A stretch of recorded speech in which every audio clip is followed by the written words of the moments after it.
welcome to part 2 of sourdough bread. And as you can tell, maybe it's morning again, so that's how you can tell what time of day it is how my hair is.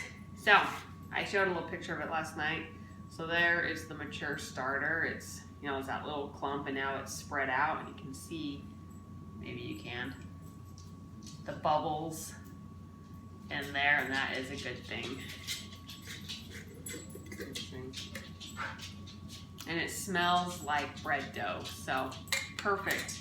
Get our fancy food scale out. So I'm going to put 80 grams of this starter in. Now the original, I doubled the original recipe, because the original recipe really only makes one big loaf or 2 small loaves, and doubling the recipe makes 2 decent sized loaves, like good size, and so I like to double it. Needy animals. If anyone out there has a needy animal, let me know in the comments. This cat that we got, she is so sweet. She'll just cuddle with you on the couch all day. I haven't had that opportunity to do that, but she would, like, every time Dave and I sit down, she wants to be right there. Oh, and I was gonna say, after I take some from my from the starter, I don't know if you have to do this, but I just feel like I should. I feed it a little bit, so I just like kind of destroyed the biome a little bit. So I feed it and then I put it back in the fridge. I'll do that later though. All right, now 30 grams. We're gonna do 60 grams of lukewarm water. I have done cold water, I've done warm water, I don't know if I've ever done hot water, but and it's always turned out well, so I'm not too concerned about what the temperature is, but when I turned on the tap, the faucet, just let it run for a couple seconds, it was already warm, so I have warm water. All right, 60. And I have my big, I think these are meant for cereal, but I bought them for flour.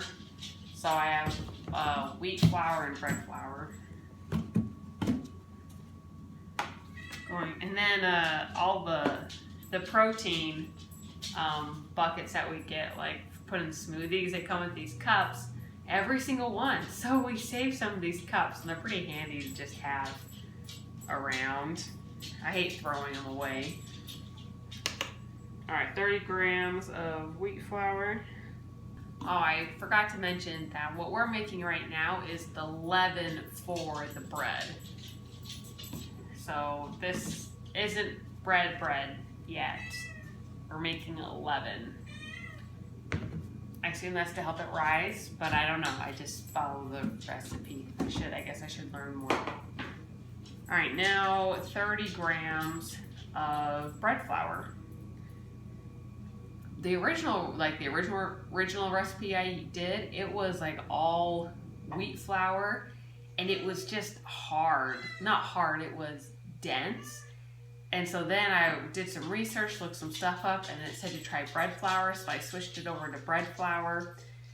And now it's the fluffier, really nice. So the type of flour makes a difference. And those out there who do other baking, you might be like, duh, I didn't know that.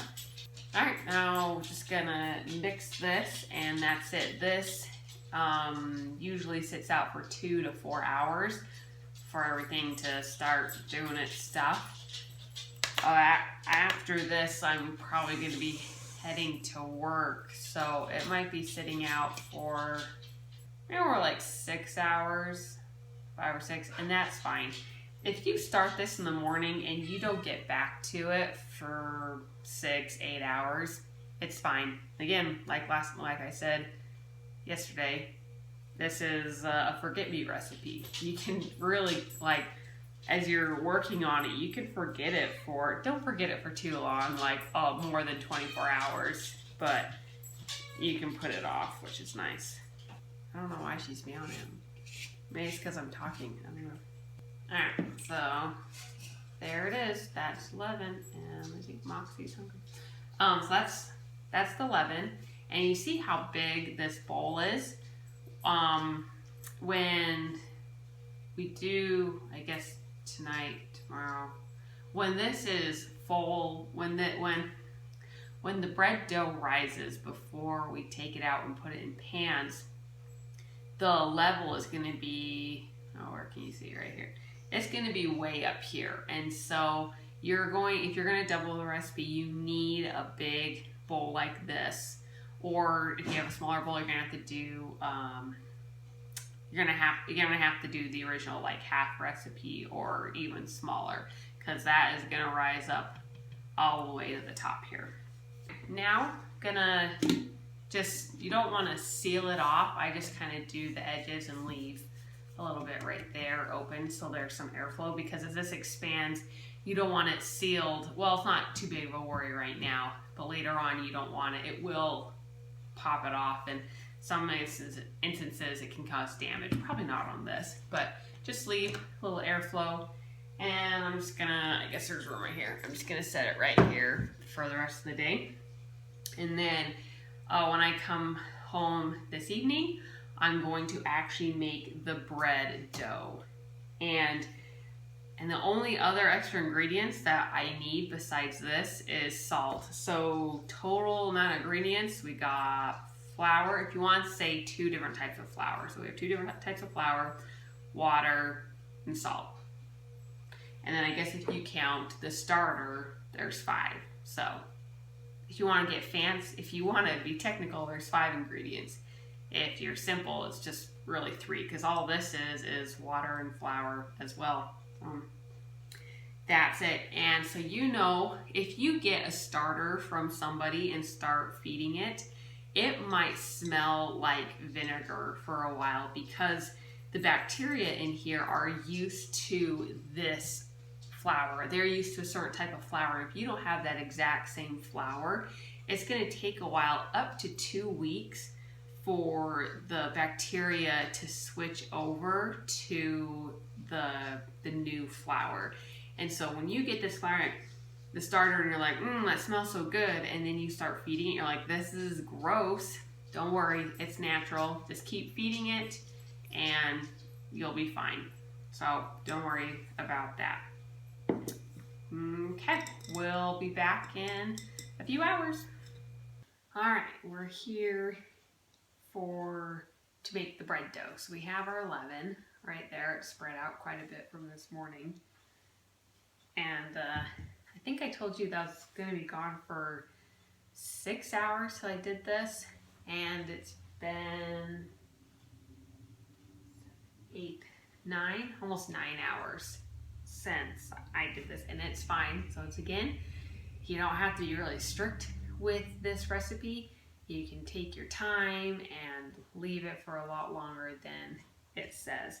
So I'm going to go ahead and start this up. So the first thing we're going to do is we're going to be putting 800 grams of warm water in here.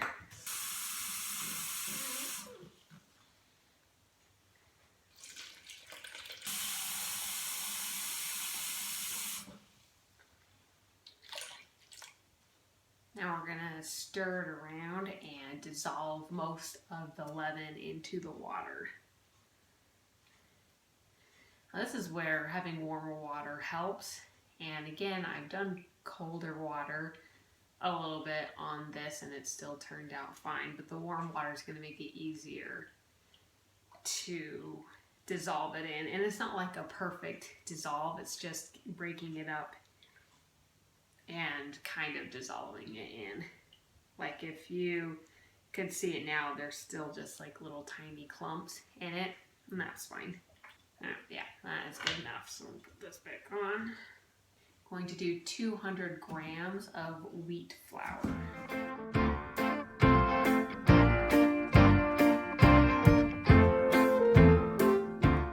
this part's always fun. We're doing 800 grams of the bread flour. And I pretty much just dump it.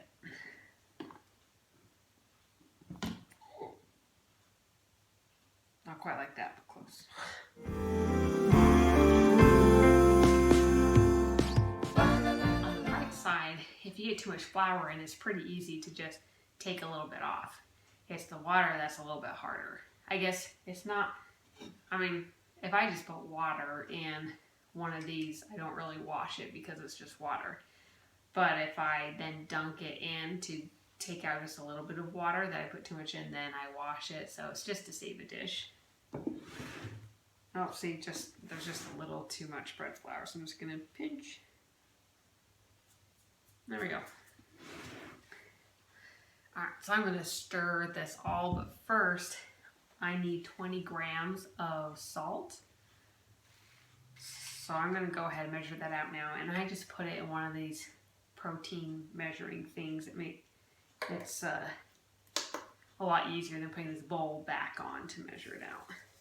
I'm using a bigger grain of salt, and which is fine, but unlike the really fine salt, it doesn't dissolve, or dissolve's not the right word, it doesn't really spread out in the mix as well. So sometimes when you're eating the bread with this, you sometimes you get a taste of more salt than usual because of the bigger chunks. They kind of stay in their areas more, and it's not unpleasant. Like, it's okay, or it's, I don't know what the word is.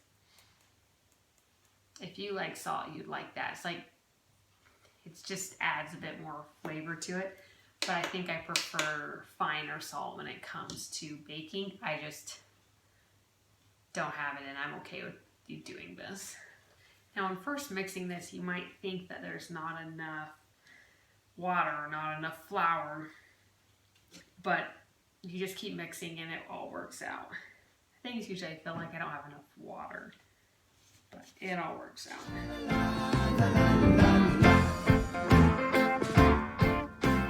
I see I'm like halfway through and it still looks really floury and clumpy, but just keep working it in.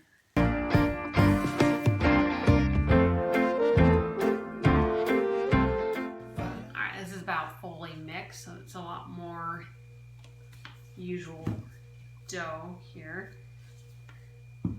So I'm going to take my salt and just spread it all over.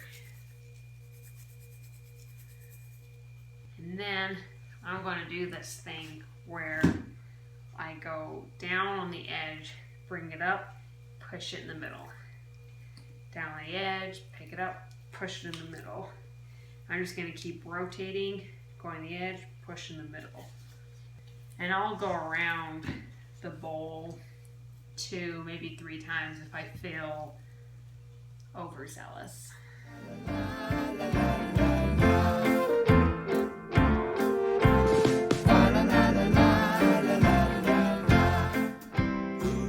Alright, now I'm going to cover like I did before, so there's still, that little bit of give there. It's going to sit on the counter for 8 to 12 hours. Again, not a strict rule, but I'll just leave it overnight, get to it in the morning, and in the morning, or tomorrow, because I guess you won't see this video till later tomorrow, I'll put it into bread pans, and then from that point, it's going to be in the fridge for another 8 hours, and so hopefully tomorrow night, we will be baking it in the oven. So yeah, this is part 2, I guess part 2A, part 2B of doing sourdough bread. Today I spent, all of yesterday, today, and tomorrow, and for the foreseeable future, talked about this before, I've been hauling manure, and I finally get some video footage of doing it. And every time I think I'm making progress, there's still so much left to do. But it's just like a lot of things in life that feel overwhelming, and this often feels overwhelming. I just think just one thing at a time. And so right now, instead of thinking about getting manure for the whole farm, I'm just focusing on one field right now. And even though I still feel like I'm so far away from completing this one field, I just think just take it one day at a time, one haul at a time, and eventually I'm going to have enough to cover this field, and so we can give you guys better crops, because when we have better crops, a better soil, it's going to be better crops and then better nutrition for the cows, which ultimately comes to you for better beef as well. So there we go. Hope you guys had a great day, and I will see you tomorrow. Bye. La, la, la, la, la, la.